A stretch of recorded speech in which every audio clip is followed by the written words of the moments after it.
sopan, lemah gemulai, ternyata juga Ketua Indah Perkasa juga. Ini seperti sampaikan Pak Lukman tadi, Pak Lamro tadi, Indah Perkasa memang satu-satunya perguruan yang memang berdiri di Tebuireng dan diizinkan untuk sebagai wadah pembinaan untuk santri di Tebuireng ini. Kita berterima kasih bahwa Indah Perkasa juga ikut membantu kita dalam pertama pembinaan watak juga, pembinaan fisik mereka, dan terutama pengembangan rasa percaya diri bagi santri. Dan ini menjadi salah satu modal mereka dalam bermasyarakat. Tadi disampaikan oleh Ketua Panitia bahwa salah satu tema nanti membangun spiritualitas pendekar. Saya juga nggak tahu gimana urusannya pendekar dan spiritualitas ya. Tapi benar yang mau sampaikan Pak Lamro tadi.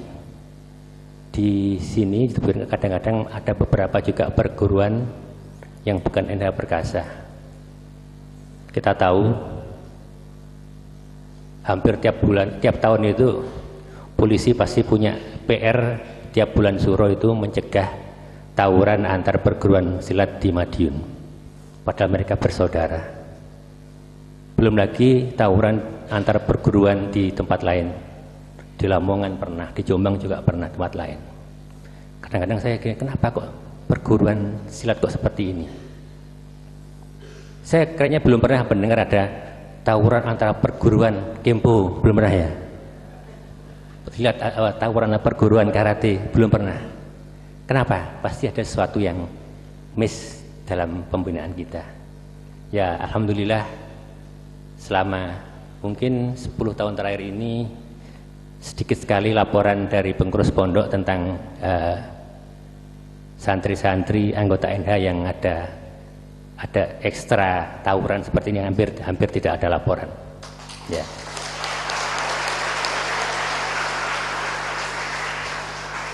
Mudah-mudahan memang benar-benar nggak ada.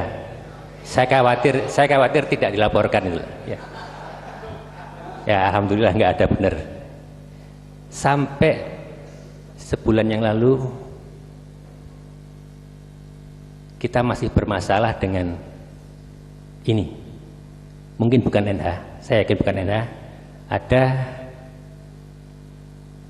satu santri kita dipukuli oleh senior di perguruan itu. Pertama, perguruannya sudah nggak resmi di sini. Yang kedua, memukuli santri. Alasannya apa? Karena santri ini keluar dari perguruan itu. Yang memukuli ini pelatihnya. Saya heran. Begitu apa ya? Begitu kuatnya. Akhirnya saya tanya-tanya. Ternyata benar apa sama Pak Lamro tadi itu. Kalau latihan mungkin maksimal 1 jam. Tapi setelah latihan nggak langsung selesai pulang, ada 3-4 jam indoktrinasi. Ya, sehingga mungkin lebih intens daripada indoktrinasinya ISIS mungkin ya. Jadi ya, sehingga lebih 3 jam tiap latihan 3 jam indoktrinasinya ini. Sehingga saya juga tidak terlalu heran kalau sampai terjadi tawuran di mana-mana atas nama perguruan itu. Karena 3 jam ini paling tidak memasukkan aku kelompoknya itu pasti. Bapak sekalian,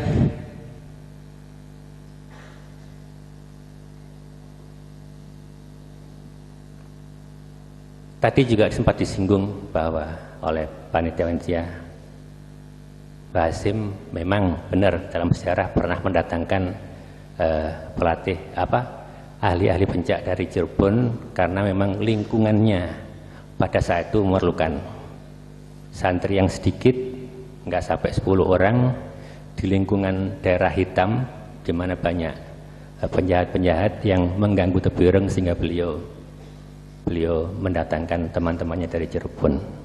Cuma saya nggak tahu pasti apakah beliau ikut latihan apa tidak, saya nggak tahu. Tapi yang jelas saya mendapat informasi dari Bapak almarhum pada waktu revolusi itu beliau minta dilatih nembak. Suf, aku kayak ono pistolmu, warono aku nembak. Ya. Karena waktu itu keadaan genting, minimal saya bisa nembak satu, minimal aku bisa nembak londo siji saat durung aku ditembak. Itu yang. Ini kan tidak berarti bahwa santri sekarang harus latihan menembak juga kan. Ya. Ya. Tapi beliau juga sempat minta seperti itu. Bukan apa-apa, latihan nembak ini sekarang jadi susah karena urusannya urusan dengan pihak berwajib dan lain sebagainya, termasuk biaya juga mahal. Saya ini punya alumni yang di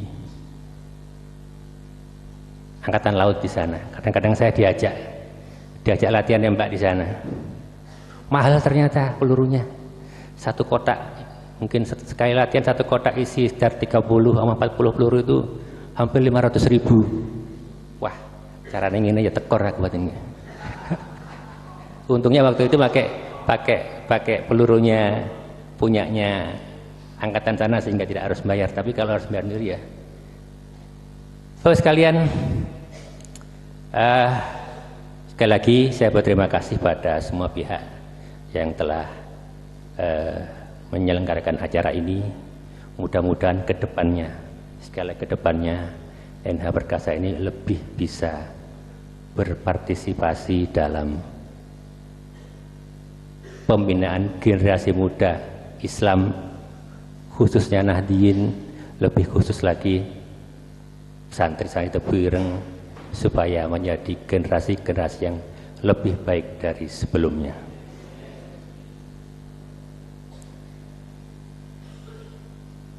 Barangkali ini sekedar satu kalimat, dua kalimat dari saya. Kalau saya tambah-tambah lagi kurang elok lah, sudah setengah 11.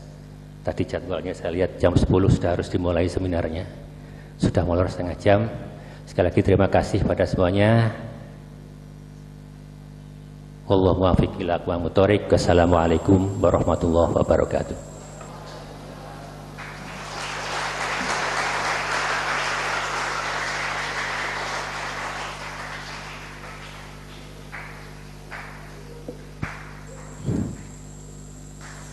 Kepada beliau dihaturkan terima kasih. Hadirin segenap tamu undangan yang berbahagia, berikutnya memasuki acara inti Seminar Nasional dalam rangka memperingati Hari Lahir Perguruan Pencaksilat NH Perkasa dengan pemateri Direktur Sufi Center Jakarta Bapak Dr. Kiai Haji Muhammad Luqman Hakim dengan tema Membangun Spiritualitas Pendekar, dan Bapak Reza Pahlavi Bahtiar dengan tema Peran NH Perkasa dalam Konstelasi Nasional, dan dimoderatori oleh Bapak Hamim Kohari MPDI Sabuk Hitam. Dan acara sepenuhnya kami serahkan kepada Bapak Moderator.